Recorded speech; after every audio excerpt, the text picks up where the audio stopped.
पंतप्रधानांच्या आवाहनानंतर मुख्यमंत्री फडणवीस बुलेटवरून विधान भवनात दाखल, तर उपमुख्यमंत्री शिंदेंचा इलेक्ट्रिक कारमधून प्रवास. मुंबईत सीएनजीच्या दरात 2 रुपयांनी वाढ. मुंबईत सीएनजीचे प्रति किलो दर 84 रुपयांवर. मध्यरात्री 12 पासून सीएनजीचे नवे दर लागू. अमूल आणि मदर डेअरीच्या दूध दरात प्रति लिटर 2 रुपयांची वाढ. आजपासून देशभरात दरवाढ लागू. वाढत्या खर्चामुळे दुधाच्या दरात वाढ केल्याची माहिती.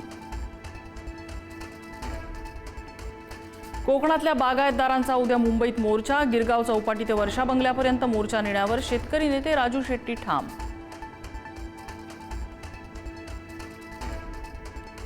मंत्रालयासमोर कांदा प्रश्नी शेतकऱ्यांचं आंदोलन. कांद्याचे भाव घसरल्याने किसान काँग्रेस आक्रमक. शेतकऱ्यांचे प्रश्न मार्गी लावण्याची मागणी.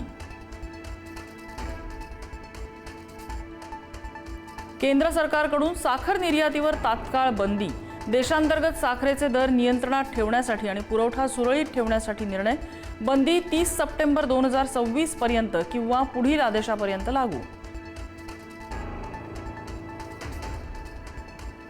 नीट पेपरफुटीवरून राज ठाकरेंचा केंद्रावर हल्लाबोल. शिक्षण मंत्री धर्मेंद्र प्रधान यांचा राजीनामा घेण्याची मागणी.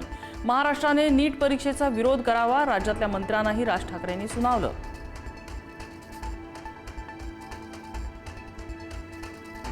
सुनील तटकरे आणि प्रफुल्ल पटेल क्षमता असणारे राज्यातले नेते. राज ठाकरे शरद पवारांकडून तटकरे आणि पटेलांचं कौतुक.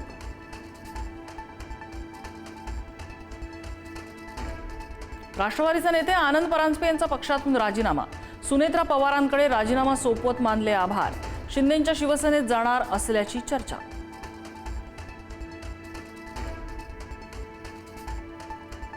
रुपाली चाकणकरांची ईडी चौकशी संपली. अशोक खरातशी कुठलेही आर्थिक संबंध नसल्याचं रुपाली चाकणकरांचं स्पष्टीकरण.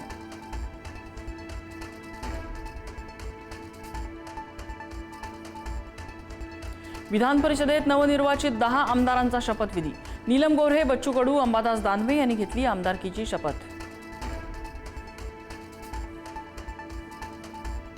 गर्डर लॉन्चिंगसाठी मध्य रेल्वेचा 15 ते 18 मे दरम्यान रात्रकालीन विशेष ब्लॉक. कुर्ला ते भांडूप दरम्यान काही लोकल सेवांमध्ये बदल. नियमित रेल्वे वाहतुकीवर मात्र परिणाम नाही. बीडमध्ये मोकाट कुत्र्यांची दहशत. 6 वर्षाच्या लहान मुलाला कुत्र्यांनी फरफटत नेलं. सीसीटीव्ही समोर आल्यानंतर सगळ्यांचा संताप.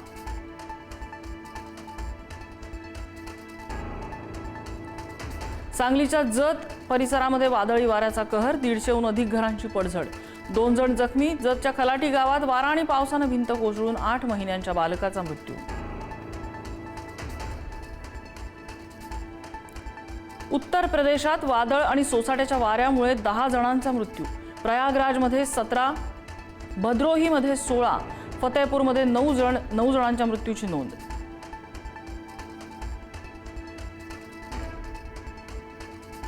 दिल्लीतील निर्भया घटनेची पुनरावृत्ती. खासगी बसमध्ये महिलेवर सामूहिक अत्याचार. पोलिसांनी 2 आरोपींना केली होती अटक. गुन्ह्यात वापरलेली बसही जप्त. व्ही डी सतीशन होणार केरळचे नवे मुख्यमंत्री. काँग्रेसकडून व्ही डी सतीशन यांच्या नावाची घोषणा.